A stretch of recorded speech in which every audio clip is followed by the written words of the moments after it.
Yo nací en el estado de Guerrero, Ajá. pero me vine desde muy chico aquí. Tan chico que aquí fui líder de la secundaria técnica número 59, hoy es la técnica número 1, está acá, ¿cómo se llama? Por Constituyentes, por la colonia Constituyentes.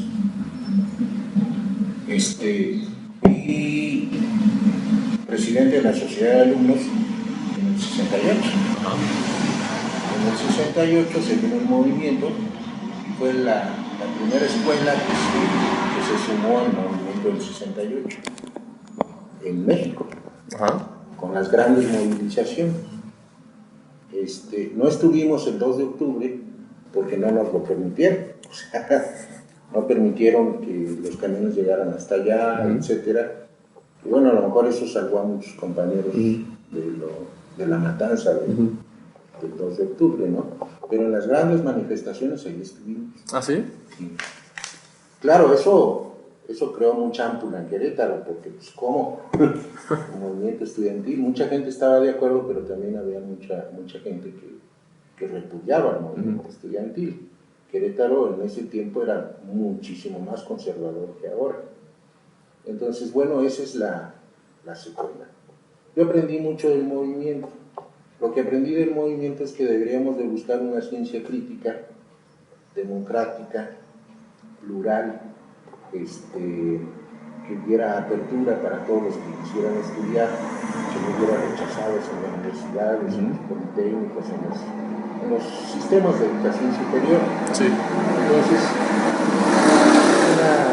una ciencia crítica, democrática y popular. Eso fue lo que yo aprendí en el movimiento del 68. Y ahí, pues, entre los estudiantes estaba toda la izquierda de aquel tiempo. Ajá. Somos herederos de eso. Después, en 1971, iniciamos un movimiento, fíjate, en el 71, iniciamos un movimiento de democratización de la universidad. Para 1974, yo fui en el 72, 73, yo fui presidente de la Sociedad de Alumnos de Psicología. De ahí, como vi que el poder atacaba a los que eran presidentes y no estaban de acuerdo con la Federación Estudiantil, porque la Federación Estudiantil siempre ha sido un semillero en el que se acoplan al poder establecido, ¿no? Sobre todo en aquel tiempo al PRI. Sí. Entonces, pues nosotros nos salíamos de esa esfera. Entonces yo fui el que inició con eso de que había que hacer consejos estudiantiles. Y entonces hice el primer consejo estudiantil en psicología. Después siguió el ejemplo en ingeniería y después la prepa. Y así enfermería se fue haciendo un grupo democrático de estudiantes, donde ya no había mesas directivas como presidente, sino representantes y coordinadores en el consejo estudiantil de la escuela. Eso nos hizo que lucháramos por la paridad en los consejos de las escuelas. Luchamos primero por la paridad en los consejos. O sea, porque los consejos técnicos de las escuelas pues dominaban el director, los maestros, sí. Y entonces luchamos por la paridad en los consejos técnicos. Y de esa manera emprendimos la paridad en el consejo universitario. Todo eso como movimiento estudiantil. Esa fue mi intención. Y logramos las dos cosas, paridad en consejos técnicos y paridad en el consejo universitario. Esa misma paridad me hizo que yo fuera director de la Facultad de Psicología. Fue la misma paridad, los estudiantes, el movimiento estudiantil, el que me llevó a ser director de la facultad, de la escuela. En aquel tiempo la escuela de psicología yo la convertí en facultad. O sea, yo metí la maestría junto con otros compañeros, ¿no? Y la hicimos facultad. En el momento en que yo quedé como director, dije, hay que hacer una revolución interna. Primero, la escuela debe ser democrática. Quiere decir que aquí todos opinan, todos, hasta los trabajadores, hasta los intendentes, trabajadores, estudiantes y maestros deberían de tener una paridad en su decisión. Y todo se decidía por asambleas públicas. Lo más democrático que ha habido en la historia de la universidad. Sí. De 26 maestros quitamos a 23. Porque en ese tiempo se decía que psicología era el patito feo y que además psicología era socialista. ¿Y por qué decían que era socialista? Porque no había clases. O sea, los maestros no iban, no se responsabilizaban. Entonces de 26 corrimos a 23 y empezamos a traer de lo mejorcito que había a nivel internacional y nacional. Contratamos maestros, maestros extranjeros que venían huyendo de las dictaduras del Cono Sur, ¿no? Entre argentinos, uruguayos, chilenos, de todo contratamos. Y además hice un cambio total del plan de estudios.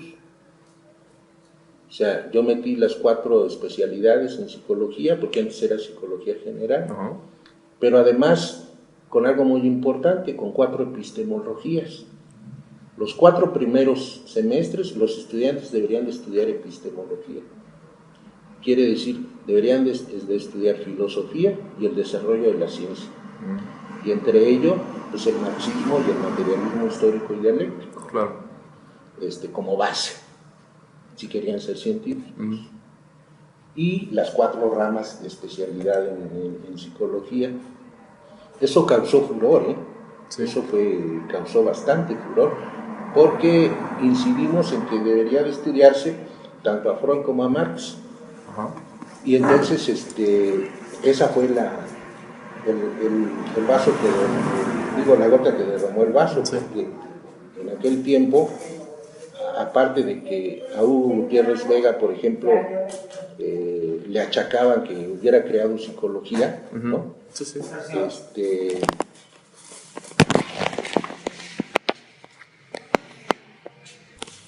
Hugo Gutiérrez Vega le achacaron que hubiera creado psicología, entonces aparecían pintas en las bardas contra Hugo Gutiérrez Vega. ¿Ah, sí? A partir de eso empezaron a ver pintas en las bardas pidiendo nuestra desaparición, o sea, pidiendo nuestra expulsión del Estado, porque habíamos metido a Freud y habíamos metido a Marx dentro de los estudios, ¿no? Sí. Sin dejar de ver las otras corrientes, porque además nosotros éramos abiertos. Pero fíjate, modificamos eso de la aceptación de los estudiantes. Nosotros aceptábamos a todos los estudiantes, a ver cómo le hacíamos, pero les dábamos oportunidad de estudio. Entonces tenía que ser democrática, crítica y popular. Y yo decía, con alta calidad científica, para que no nos critiquen y no nos estén, vamos a ser responsables, vamos a ser psicólogos responsables y con alta calidad científica, ¿no? Sí. Entonces, de esa manera fue como se ensanchó el movimiento, pero además nosotros dijimos, psicología está siendo muy atacada desde que apareció, desde Hugo Gutiérrez Vega. Como fue muy atacada,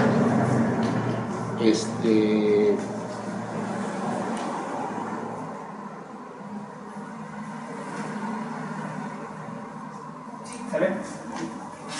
¿Hasta luego? Y a cada ratito estaba a punto de cualquier decisión de desaparecer psicología. Con esto que hicimos más, los ataques se arreciaron más. Entonces dijimos, para que no se atacara psicología, vamos a vincularla con el pueblo. O sea, vamos a vincularla con los trabajadores, con los colonos de las colonias, vamos a vincularla con la sociedad. Peor tantito, ya te imaginarás, se salía de todo esquema, de toda posibilidad, de todo encuadre. No te la hago más larga, nosotros recibimos un premio por este cambio de plan de estudios a nivel internacional, en un coloquio internacional de filosofía que hubo en Morelia, y el jurado decidió declarar a Psicología de Querétaro como una de las mejores de Latinoamérica, por estos cambios que hicimos. Pero además hicimos congresos nacionales donde invitábamos a todas las escuelas de psicología del país para que esta secuela se generalizara. Esto creó muchas amplitudes. Entonces hubo vinculación con la normal, hubo vinculación con sectores obreros, con campesinos, con colonos, con agrupaciones que querían ser independientes. Estábamos alejados de los partidos políticos, o sea, porque queríamos que fuera una onda exclusivamente científica, democrática, popular y vinculada socialmente, ¿no? Nosotros decíamos, la tarea de los partidos es su tarea. En esto estamos, de golpe tras golpe, de pretensión de desaparecer psicología, de que aparecían pintas a cada ratito en los muros pidiendo nuestra expulsión del Estado, o sea, así lisa y llanamente. En eso estamos, nosotros sin querer ser tampoco demasiado, como te dijera, radicales, o sea, crear consensos, platicar. Nosotros no teníamos ninguna situación que pudiera ser radical, sino que nuestra pretensión era humanitaria. Nosotros estamos para atender a los seres humanos, para cuidar a los seres humanos y darles posibilidades. Yo crié la CESECO, por ejemplo. Yo creo la idea de hacer una CESECO para atender a la población con sus 4 ramas, ¿no? En la que después íbamos a meter abogados, médicos, etc., con una situación verdaderamente humanitaria y de servicio para la sociedad desprotegida, para la sociedad que no tiene dinero. Esa fue la idea general. Se acentuaron las críticas de todos modos, y en eso yo dejé la dirección de psicología. En aquel tiempo yo estuve creando las condiciones para que aquí se creara el PMT, el Partido Mexicano de los Trabajadores, junto con Alberto Castillo. Yo traje a Alberto Castillo y a varios políticos de México, ¿no? Y se creó el PMT aquí. Fui uno de los fundadores. ¿En qué año, perdón? Híjole, en los años... Estamos hablando de 79, 80, ¿no? No, 78, 79 y 80. Sí. Fue ese proceso. Luego, de ahí lo vinculamos con la normal. O sea, cundió la idea esta de los estudiantes, del movimiento estudiantil que se estaba haciendo en la universidad, y entonces se viene lo de la normal, que hacen un pliego petitorio donde piden la destitución de la directora, piden ampliación de bibliotecas, piden mejores maestros, etcétera, piden mejoras en todos los sentidos, hacen un pliego petitorio, se lo entregan al gobernador, no hace caso. Viene el presidente de la República, quieren entregárselo al presidente de la República, y vamos bajando, porque yo ya vengo con el contingente, vamos bajando de la prepa, porque fuimos a invitar de la normal, nos fuimos a la prepa que está en la del sur, sí. Y fuimos a invitarlos, vamos bajando, y ahí somos reprimidos. Más de 72 heridos, entre algunos graves, unos no tanto, ¿no?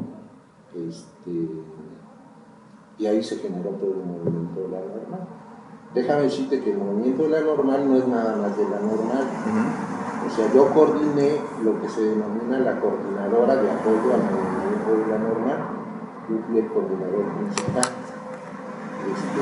Claro, en esa coordinación estaban representantes del tecnológico, tanto el director del tecnológico como representantes estudiantiles del tecnológico, representantes de maestros de varias escuelas secundarias, de maestros, de estudiantes, de padres de familia, estaban de trabajadores de electricistas, estaban de trabajadores telefonistas, o sea, que se hizo una coordinadora de líderes en apoyo al movimiento de la normal. Yo coordiné toda esa representación. Sí. Y fue un movimiento, déjame decirte, que yo creo que es como una mezcla del movimiento universitario con el movimiento de la normal, como que ahí se expresaron todas las cosas que tenían que expresarse.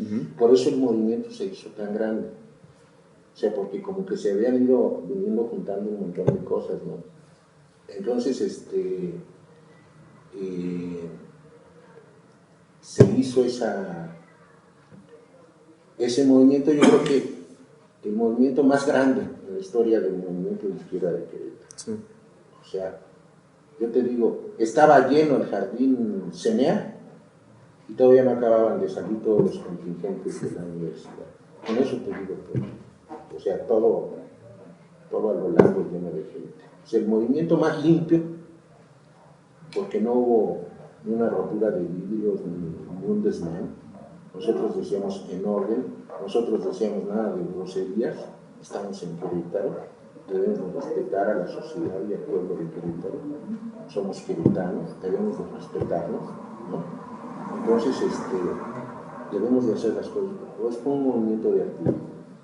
O sea, así como te digo que todavía no acaban de salir los contingentes, la gente en los balcones, la gente se volcó con un respaldo absoluto. En la normal llegaban de los restaurantes, llegaban de los mercados, llegaban dejando provisiones, porque ahí nos acuartelaron.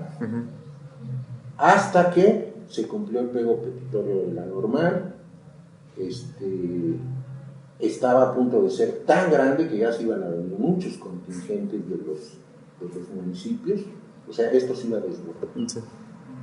Déjame decirte también que el Estado preparó sus fuerzas. O sea, en varias manifestaciones hubo francotiradores en las azoteas. O sea, que en cualquier momento el Estado estuvo a punto de reprimirnos a punta de balazos. O sea, en aquel tiempo tú recuerdas que era carro completo para el PRI, y que nada más, yo creo que por lo afinado del orden de las manifestaciones, no se diga más, porque hubo alguna prudencia o sabiduría que no permitió que se nos deteniera. Pero nosotros veíamos gente vestida de negro, hasta con pasamontañas, y con rifles de alto poder en las azoteas. O sea, que en cualquier momento podían matar a montones de gente. Déjame decirte también que un día que estábamos en la negociación allá en el Hotel Casablanca, cuando estábamos en la negociación, estaban los negociadores de gobierno, estábamos nosotros, estábamos dialogando con el gobierno, y nos cercaron a todos los de la coordinadora y a los líderes del movimiento estudiantil de la normal. Nos cercaron, se metieron fuertemente armados, y lo único que atinamos a hacer fue agarrar a los representantes del gobierno por el cuello y obligarlos a salir junto con nosotros, casi como secuestrados. En eso ya se habían comunicado con la normal y ya venían todos los contingentes de estudiantes corriendo para liberarnos. O sea, como que hubo un encuentro, y yo creo que ese fue el momento en el que el gobierno decidió que nos iban a apresar. Como vieron que no pudieron, también déjame decirte, porque hay que decirlo, nos ofrecieron fuertes cantidades de dinero, el gobierno nos ofreció puestos, fuertes cantidades de dinero, y nosotros no cedimos. Eso consta. Nosotros nunca cedimos, nunca vendimos el movimiento. Tanto que no le quedó otra más que al siguiente día al gobernador dar la orden de que se solucionara todo el problema. Pero Camacho Guzmán, que era el gobernador, pues, gente muy rencorosa, sí. El asunto no terminó ahí.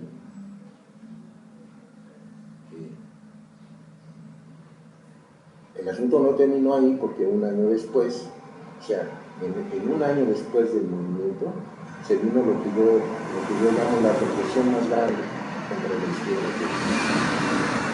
Corrieron al director tecnológico, corrieron a varios trabajadores de premio que nos apoyaron, corrieron a varios trabajadores de Gerber, a varios trabajadores de varios bancos. Sí. Y prepararon todo para darnos la puntilla y correr a 5 maestros de la universidad y a varios estudiantes. Nos corrieron de la universidad y corrieron a los estudiantes. A los estudiantes simplemente les desaparecieron todos los documentos y no los reconocieron ya como estudiantes. A nosotros nos corrieron, nos expulsaron, pero además, digo, y eso fue orquestado por Mariano Palacios Alcocer, por el Negro Camacho, y yo ya después supe que por órdenes del presidente de la República. O sea, nosotros tuviéramos que dejar la universidad y el Estado. Fue la represión más grande, yo digo, y se los digo así para que quede asentado, que es la violación más grande de la autonomía universitaria. Que algunos que estuvieron con nosotros en el movimiento sí se vendieron y fue por eso que lograron expulsarnos. Fue por eso que lograron expulsarnos de la universidad. Algunos de los que se vendieron después fueron premiados con becas para doctorados, con becas para el extranjero, etc. En algunas otras ocasiones he dicho hasta nombres. Pero eso consta, o sea, gente que se benefició de eso. De ahí, lo voy a decir, es cierto, ¿no? De nuestra venta surgió sociología. O sea, está bien que haya surgido sociología, qué bueno, pero de nuestra venta surgió sociología, como un pago a los que se opusieron, a los que estuvieron a favor de nuestra expulsión. Digo yo, siquiera, ¿no? Valió la pena el hecho de que nos hayan chingado con tal de que hayan creado sociología. Qué bueno, porque yo digo que aún a pesar de que quieran crear una escuela amordazada de sociología, los estudiantes tarde que temprano son inteligentes y van a tomar esos instrumentos para ir mucho más allá de lo que se les enseña. Sí. Entonces, fue eso, fue ese el proceso. Nos reprimieron, a mí me dijeron, justo es decirlo, a mi papá lo obligaron a ¿cómo se llamaba? A aceptar la jubilación antes del tiempo. Mi familia fue agredida, tanto que yo tuve mejor que dejar el Estado. Y salí del Estado.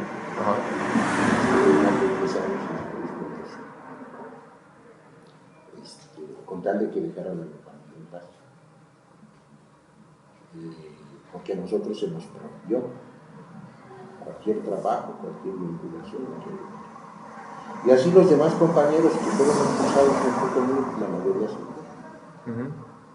Y los estudiantes que en aquel tiempo fueron agredidos, que les desaparecieron sus documentos, déjenme decirles que todavía viven en condiciones pésimas, se vivieron la represión en carretera.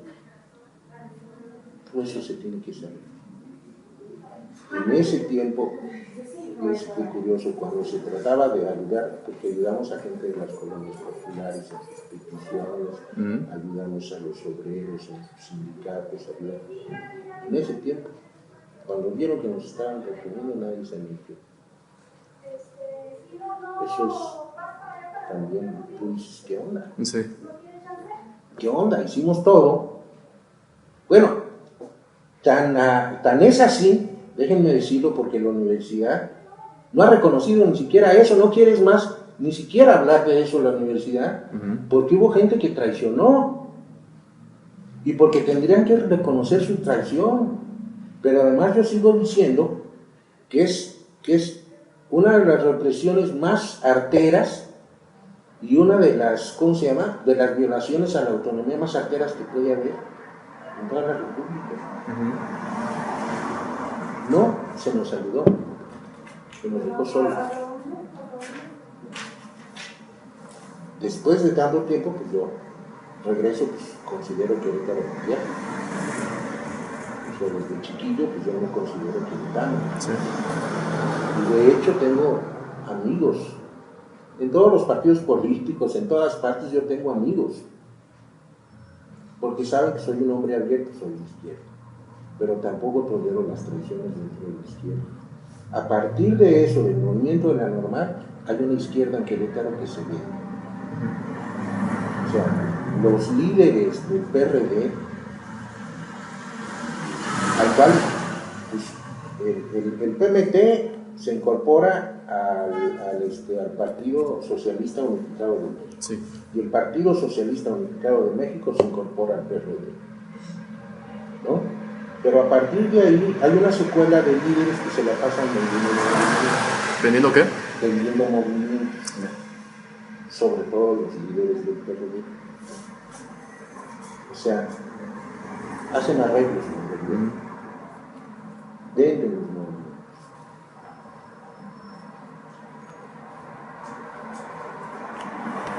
Entonces, hay una izquierda que vende los movimientos y hay una izquierda vertical, honesta, que anda por ahí en Querétaro. Entre la izquierda tradicional y la izquierda nueva hay gente honesta, hay gente con miras muy altas, ¿no? Ahorita tú lo único que ves dentro de los partidos de izquierda es gente que nada más quiere un puesto. Yo digo, ¿para qué? Un puesto debe servir para que tú, si eres diputado, si eres senador, marques la diferencia. No que te pelees a lo tonto, sino que marques la diferencia ayudando a la gente. Pero no la hay, porque cuando llegan a diputados o a regidores, siempre terminan aliados con el poder. Por eso yo digo que son la izquierda vendida. Entonces, cuando se habla de Querétaro siempre hay que hacer una distinción entre la izquierda vendida y la izquierda que no es vendida. Y yo denuncio a la izquierda vendida como denuncio las cosas o las diferencias que puedo tener con el PAN o las diferencias que puedo tener con el PRI. Porque hay que ser verticales, no dogmáticos, sino verticales. Hay que ver lo nuevo en la sociedad. Hay que ver cómo avanza la sociedad y qué es lo que quiere la humanidad. En estos tiempos, no hace 50 años, hace 100 años, no. Hay que proponer cosas nuevas dentro de la izquierda. Pero para eso, pues se necesita un amplio movimiento de izquierda en el país, de Querétaro. Y aquí no es posible, porque cuando alguien de la izquierda honesta quiere meterse a tomar espacios, los vendidos no los dejan. Los vendidos están para eso, para no permitir que la izquierda verdadera llegue. Entonces le cierran los espacios a la izquierda verdadera. Ya hice el resumen. A lo mejor es muy rápido, es muy... No, estuvo bien. Pues queríamos hacer unas preguntas ya como más puntuales. Bueno, nos comentaba del 68, de eso sí, pues no hay absolutamente nada. Si pudiera ahondar en ese aspecto, así de quién es cuánto, o sea, aquí en Querétaro, sí, las marchas que hubo. Sabemos que hubo una vez, el 9 de agosto, aparentemente, del 68, hubo una manifestación en el Jardín Cenea. En el 68, yo la hice. Sí, yo la realicé. Yo llevé a un grupo de estudiantes. Ajá. Allá a México. Fuimos a las principales marchas. Entre los estudiantes de la EPI 59 estaban de otras secundarias también, o sea, que se colaron y se fueron. Sí. Ahí estuvimos, éramos muy jóvenes, éramos estudiantes de secundaria, entonces éramos jovencísimos, nos agarró en la buena, ¿no? ¿Cómo de cuántos estamos hablando? ¿Cuántos fueron a las marchas? Pues sí se llenaban 2 camiones. Sí. Sí se llenaban 2 camiones. Y si no, algunos se iban en carros con otros. 2 camiones y supongo unos 4 o 5 carros. Y luego, pues desde luego que hicimos una marcha aquí, pequeña, pero la hicimos. Sí, ¿no? sí. 2 marchas hicimos. Ajá. Sí. Lo que pasa es que hablaba con nuestros padres de familia y luego los padres de familia nos jalaban. Fue un desmadre, ya te imaginarás, ¿no? Sí. Imagínate tú en la secundaria metiendo en estas cosas. Claro, los papás con miedo, ¿no? Algunos orgullosos se dejan decir. Sí. Pero la UAC en sí, pues no... La UAC no participó así. Aunque digan lo contrario, no. Los que participamos fue un grupo de estudiantes de secundaria. La UAC, al siguiente año hicimos la UAC. O sea, cada 2 de octubre salíamos. Y a veces nos íbamos hasta Palacio de Gobierno, nos metíamos a Palacio de Gobierno, ¿no? Sí. Cada año hacíamos una. Cada año, en un tiempo hasta donde estuve, porque ya después, pues, sí, ya no supe, ¿no? Pero cada año hacíamos un recordatorio de eso. ¿Cómo se percibía aquí? ¿Se enteraban así como bien de lo que sucedía en el Sí. 68? ¿Había como desinformación? Había mucha desinformación. Había mucha mala información, o sea, alborotadores, comunistas, y luego los comunistas van a secuestrar a sus hijos. Y con eso lo único que hacían era espantar a la gente. No, lo peor es, decían, los comunistas se van a comer a sus hijos, como si los comunistas fueran caníbales, ¿no? Lo llegaban a decir. O sea, realmente fue muy poca gente la que. Y sí había mucha desinformación. Lo que llegaba era por lo que decíamos nosotros o por cómo comentábamos. Y algún medio que sí llegó a expresar todo lo que estaba sucediendo. O sea, en efecto, a nivel de periódicos sí salían las manifestaciones, etc. Pero también opiniones encontradas dentro de los periódicos, ¿no?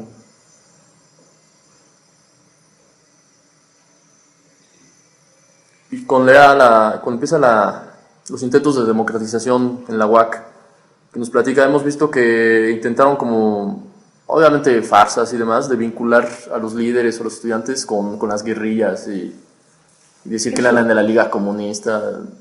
Eso no es cierto. ¿No? No, eso no es cierto. O sea, por eso digo que el radicalismo en ese sentido no. Nunca. A eso te lo puedo asegurar. Eso no es cierto. Eso era lo que decían para desprestigiar. Por eso sí, iba, ¿no? Así de que eso era lo que sacaban como para, volantes y pintas así de que son de la guerrilla. Lo que sí es cierto, y esto lo digo también, es que yo era coordinador, e incluso estuve dentro de la coordinación nacional que coordinó el movimiento en apoyo al Frente para Mundo Martí de Nicaragua. O sea, sí, pero como una organización de apoyo, de ayuda al pueblo. Sí. No de vinculación con las guerrillas. Y lo mismo, ya después de que les estuvimos ayudando al pueblo de El Salvador, de Nicaragua, también al pueblo de El Salvador. Pero eso no quiere decir que estuviéramos vinculados con las guerrillas. Sí, claro. Y yo era el responsable. No, eso lo decían para desprestigiar a la ideología del movimiento. O sea, que no, que van a ser guerrilla, que quieren, que se aprovechan de algo. No, en eso fuimos muy cuidadosos. Y por ejemplo, con eso, ¿cómo se percibían a las guerrillas en Querétaro? Se tenía muy poca información. Demasiado poca información. Si acaso yo traía información de lo que estaba haciendo el Frente para el Mundo, lo que estaba haciendo la guerrilla, pero como información de uso. Sí. ¿No? O sea, como para decir, miren, se está luchando por esto, vamos a apoyar al pueblo, vamos a enviar medicamentos, vamos a enviar lo que sea, ¿no? Pero yo tenía muy mal, pésima información. Es más, si oía guerrilla, déjame decirte que la gente se santiguaba. O sea, me parecía enfermo. O sea, enferma ¿cómo te dijera? Lo que se pensaba de esos procesos, ¿no? Sí. A mí me parecía enfermizo. O sea, porque yo puedo estar en contra de las guerrillas, pero no tener una idea enfermiza sobre las guerrillas. Sí. O sea, o yo puedo opinar diferente del PRI o diferente del PAN, pero no tener una idea enfermiza sobre ellos, ¿no? ¿Sí me explico? O sea, yo creo que es cuestión de madurez y de conciencia. No había conciencia en Querétaro. Y cuando llega el PMT, que es el primer partido de izquierda que intenta organizarse aquí en Querétaro, ¿de cuántos contaban? ¿Cómo y dónde se organizaron? Sobre todo con algunos maestros que ahora están en la coordinadora del magisterio, como Flores Espíritu, varios maestros, Humberto Ramírez, o sea, varios maestros que estuvieron ahí. Sí, era un grupo, no sé, 30, 40 gentes, gente que más o menos se movilizaba de manera continua. Ellos dos, ya entrevistamos a Flores Espíritu, nos dijo que él era del Partido Comunista Mexicano. Él era del Partido Comunista. Entonces había un vínculo, se apoyaba entre los dos partidos. Sí, porque después ahí estuvo también él, o sea, junto con Martínez Verdugo, etc. Y recuerda que el Partido Comunista se lo Sí. Y entonces, en aras de eso, Flores Espíritu aquí hizo células del Partido Comunista. Que fue lo que más se conocía y lo que más se sabía. Era gente buena, sí. Era gente muy vertical, nada radical, o sea, era gente muy vertical, muy buena onda, o sea, que querían hacer movimientos dentro de la legalidad. Y sí, ya después nos juntamos todos al interior del PMT y después todos al interior del PSUM. Y como quiénes más recuerdan nombres, algo así para...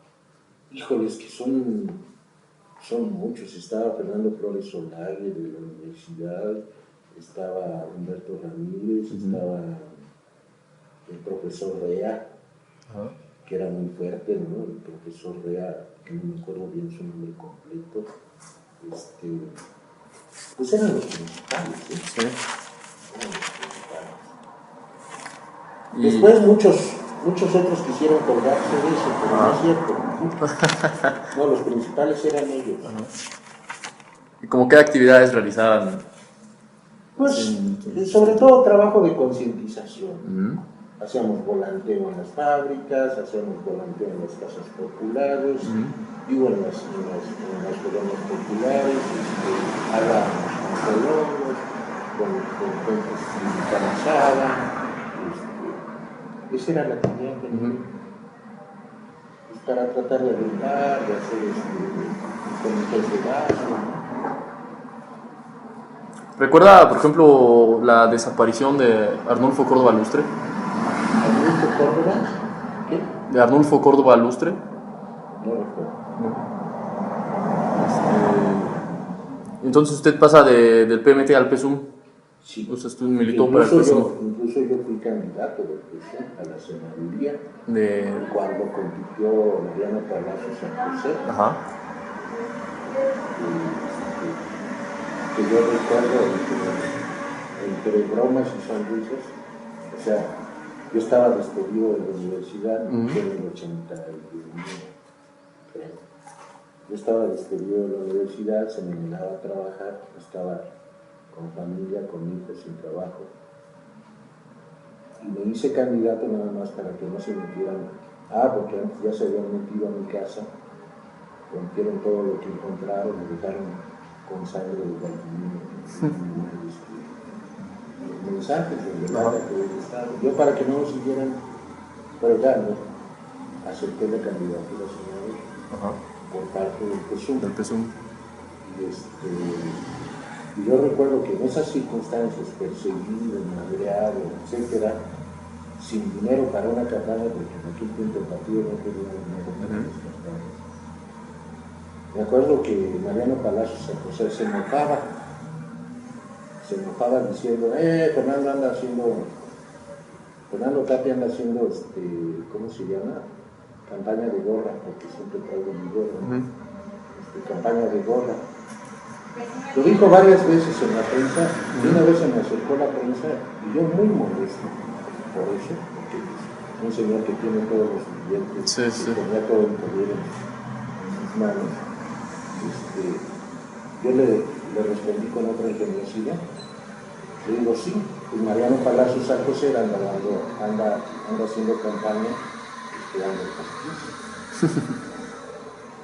Porque ya no tiene el problema del apoyo, ¿no? Algunos se fueron con la idea de que yo lo estaba ridiculizando. No, él me estaba ridiculizando. Y yo dando otras pies, yo lo hice como algo metafórico. O sea, realmente, ¿en qué le va a servir al pueblo? ¿No? Sí. Bueno, pues fui candidato, por supuesto que no. Pero se supone, eso está dentro de la historia, se supone que a mí me inscribieron como candidato a senador, pero también me inscribieron como candidato plurinominal a diputado aquí. Y se supone que la votación fue de más del 5%. Y se supone que a mí me correspondía ser diputado por ya plurinominal. Sí. Cosa que no reconoció el PRI. O sea, si eso se hubiera reconocido, yo hubiera sido el primer diputado de oposición a Querétaro. No se reconoce. Digo, de oposición de izquierda. Sí, claro. No se reconoce. Y del PSUM, ¿recuerda cómo fue pues, las actividades que realizaba ya el PSUM, ya esta unión? Yo trabajé mucho con ¿cómo se llama? Con Alberto Castillo. Yo traje a Alberto Castillo. ¿Vino aquí al estado? Vino varias veces. A veces venía así como bonito y hablábamos con gente de Tremel, con gente de Celanese, con trabajadores, con gente de los electricistas, sobre todo con el reloj. Sí. A él le interesaba mucho que así fuera, pues era el PMT, de los trabajadores, ¿no? Sí. En el PSUM también siguió con eso, entonces trabajé mucho con la gente de Alberto Castillo, aquí en Querétaro, y con Flores Espíritu y toda la gente. Entonces básicamente eran como la misma base, ¿no? El Partido Comunista, al PSUM, al PMS y... Era como la misma base. No había como muchos no ha habido que más. se agregaran. No ha habido más. No. Si no se hubiera sabido. Sí, a lo mejor hubo gente de izquierda aislada que no quería saber nada de los partidos, sí, que querían hacer movimientos independientes. Pero si hubieran sido muy importantes o significativos, se hubiera sabido. Sí. No. Entonces llega al Frente Democrático Nacional, cuando Alberto Castillo cede su candidatura a Cuauhtémoc Cárdenas. Todos siguen igual apoyando la candidatura de Cárdenas. Todos nos vamos rum. Yo me voy de Querétaro. ¿De qué año a qué año fue? En el 83 yo ya estaba en San Luis. Ajá. Y regresa al 86. En la Universidad de San Luis, me fui a la Universidad de San Luis. Y de ese tiempo para acá yo lo que supe también en San Luis, es que toda la gente que estaba integrada fue la que creó el PRD. Sí. O sea, ¿usted no estuvo en las primeras reuniones del PRD? En las primeras reuniones del PRD aquí. En el 88, 89, así. No, yo estaba en San Luis. Y ya después se integraría al PRD cuando regresa. Ya después, cuando yo regresé para integrarme al PRD. Regresé con buenas intenciones. Regresé con trabajo vertical, honesto, etcétera, ¿no? Y apoyando a uno de los candidatos que luchaban por la dirigencia estatal de aquí, a José Dolores González, que había sido el principal líder estudiantil de la normal. Lole le dice José Dolores González. Entonces vine a apoyarlo a él, porque pues yo lo conozco desde el movimiento de la normal, ¿no? Entonces vine a apoyarlo a él, y fue del modo en cómo yo regresé a Querétaro. Pero ya al interior de eso, pues me di cuenta que los chuchos tienen el control absoluto del partido. Nosotros metimos mucha gente afiliada, que a la mera hora después, cuando se vino la votación, pues resulta que no estaban afiliados, resulta que ¿cómo se llama? Cortaron el padrón, no pudieron votar, perdimos la elección. O sea, así se las gasta. Entonces, ¿de qué año a qué año usted está con el PRD? ¿Hasta qué año se sale? Yo llegué aquí hace 7 años, 7 años y medio. ¿Qué sería? Es que se me van un poquito las fechas. O sea, llegué antes de la primera elección del PG. Ah. ¿Sí? En 2005, digamos. Sí, 2005. ¿Y se sale en el 2004? En 2004. Y estuve al interior, cuando vi que era prácticamente imposible, porque luego después yo luché en el siguiente periodo por ser el presidente del partido. Nos volvieron a hacer lo mismo. Entonces, ¿qué? O sea, y ya después descubro que esos mismos líderes dicen, no es que a mí el gobernador me dio tanto, no es que a mí el gobernador me dio canastas, me dio... O sea, la misma corrupción al interior que ejercen otros partidos, ¿no? Entonces yo no justifico nada de eso, yo digo que es corrupción y eso. No quiero saberlo. Demos un regreso al movimiento de la normal. ¿El Partido Comunista y el Partido Mexicano de los Trabajadores apoyaron al movimiento de la normal como tal o sus miembros de forma individual? Incluso eso hizo que yo tuviera una discrepancia con Alberto. Alberto me dice, apoyamos abiertamente al movimiento de la normal si le dices a los principales líderes y estudiantes que se afilien. Dije no. O sea, ahí sí yo soy muy... Una cosa es el movimiento de la normal y otra cosa es... Aquí no hay partidos. Este es un movimiento estudiantil, es un movimiento limpio. Aquí no hay partidos que dirijan. Y yo me encargué de que no hubiera ningún partido que dirigiera eso. No, porque no hay que confundir las cosas. Sí. O sea, hay que ser honestos. No hay que confundir las cosas. Yo no permití, e incluso lo dije en ese tiempo. Aquí los partidos no tienen nada que ver para que no nos digan. ¿Y cuánto duró el movimiento? El movimiento fue del 8 de mayo hasta que se solucionó. El movimiento fuerte duró 15 días. Movimiento fuerte, o sea, continuo, constante. Sí, marchas así diario, manifestaciones. O un poquito más, unos 18 días.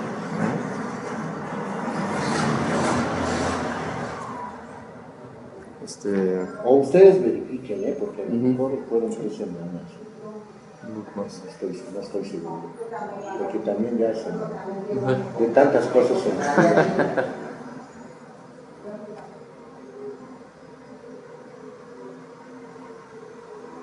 Pues bueno, pues para finalizar, ¿qué espera de la izquierda en Querétaro en un futuro? Y pues ¿qué le ha dejado a usted militar en los partidos y estar de lleno en los movimientos sociales? Yo en lo personal de los partidos no quiero saber nada. En lo personal. Sí. Yo digo que la sociedad civil es la que va a tener tarde que temprano que movilizarse y organizarse. A no ser que de esa sociedad civil surja un partido diferente. De ahí en fuera, Querétaro sigue siendo cortado por los líderes comprados. Es muy difícil que la izquierda salga adelante. El camino de la izquierda real, nuestra, vertical, en Querétaro, es sumamente difícil. Yo creo que deben desaparecer las porque eso es lo que nos ha creado corrupción al interior de los partidos. Mucha gente honesta. Tú dale a un joven honesto, que tú ves que es luchón, que tiene conciencia, etc. Dale una diputación, mejor es para todos. Porque entonces ya se ve en el poder, se ve con dinero, se ve con... Y a veces hasta se olvidan los objetivos mayores, que son el beneficio general de la humanidad, de la gente, de la sociedad. Entonces, ¿qué futuro le veo yo? Muy sumamente. Yo le apuesto más a la sociedad civil, le apuesto más a a la verticalidad de la gente. Le apuesto más a movimientos como, por ejemplo, el Yo Soy 132, para acabar con eso. Sí. Porque me parecen más limpios, más emergentes, incluso hasta más maduros. Ustedes dirán, pues son chavos. No, más maduros, ¿sabes por qué? Porque ellos dicen, no, hay que oír a todo el mundo. Hay que ser más abiertos. Yo creo que la izquierda debe de buscar nuevos rumos. Otras ideas más oportunas. Más yo soy de la idea de que el socialismo al estilo Stalin ya es una experiencia partida, ¿no? Que deben de buscarse nuevas formas sociales, que debe de prepararse uno mejor y que deben de buscarse nuevas formas sociales que ayuden realmente a la humanidad con un humanismo nuevo. No el humanismo adulto, pasado, no, un humanismo nuevo, que entienda la emergencia mundial. Sí. O sea, ahorita hay 5 aspectos importantes en el mundo que deben ser tomados en cuenta. La destrucción de los ecosistemas del mundo, de la naturaleza, con esto desde la capa de ozono hasta la contaminación generalizada de los ríos, bosques, etc., la tala inmoderada, o sea, la destrucción del planeta como planeta. Este se sacude y nos está dando avisos con los tsunamis, con los terremotos, con los huracanes, nos está dando avisos. Yo creo que la izquierda debe de pensar mucho en esos términos. Una izquierda más biológica, como lo decía Leonardo Boff, que es el teólogo de la liberación brasileña. Más biológica en el sentido de rescate de vidas, porque los negociantes del mundo están destruyendo el planeta. Hay años que acaban de salir por ahí. Esos libros salieron en España, en Cuba y en México. En el segundo, que es de la globalización de la vida, hablo mucho de eso.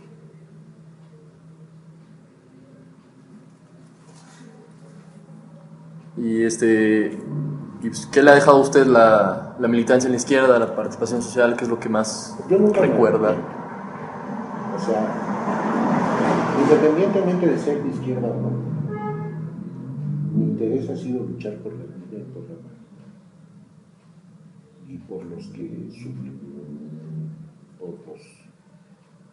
estoy en contra de la explotación, y estoy a favor de la expansión de la vida sana. La expansión de la vida sana. Estoy a favor de eso.